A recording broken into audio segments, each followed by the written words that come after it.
চিত্রাকুঞ্জের পক্ষ থেকে স্বাগত জানিয়ে আজকে আবার একটি ভিডিও নিয়ে আপনাদের কাছে হাজির হয়েছি। খেসারি কড়াই শাক রান্না করে দেখাবো।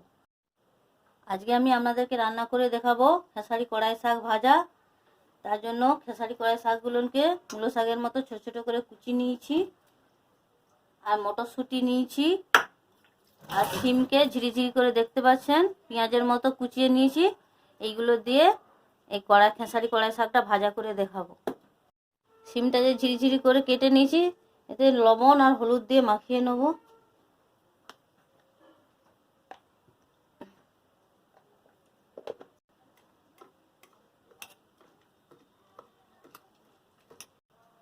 কড়া গরম হয়ে গেছে, সাদা তেল দিয়ে শিমটাকে আগে ভেজে নেব।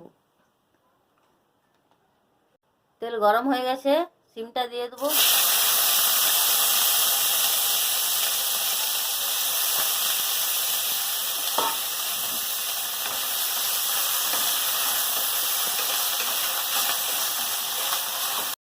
শিমটা ভাজা হয়ে গেছে, নামিয়ে নেব।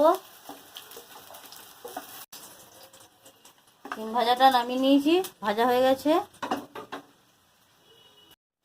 ধুয়ে রাখা কড়াই শাকটা দিয়ে দেবো।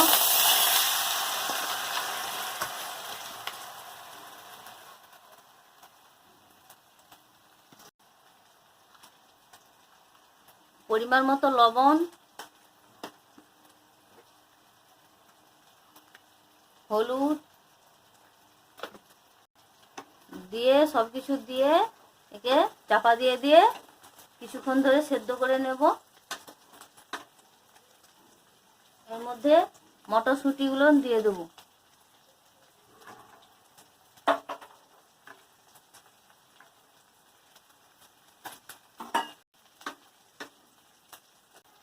চাপা দিয়ে দেবো।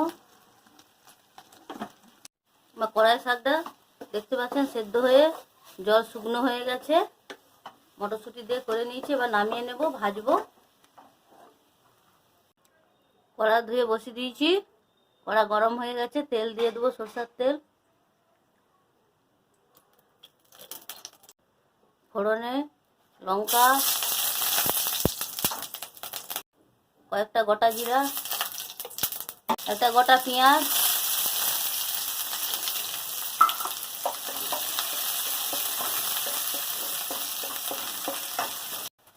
সেদ্ধ করে রাখা মটরশুঁটি ও শাক, কড়াই শাক, ভেজে রাখা শিম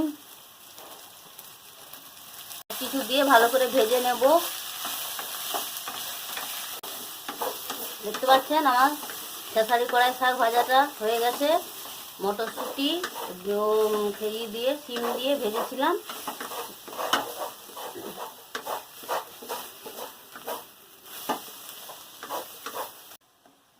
রান্নাটা আমার হয়ে গেছে, শাক ভাজাটা এবার নামিয়ে নেব।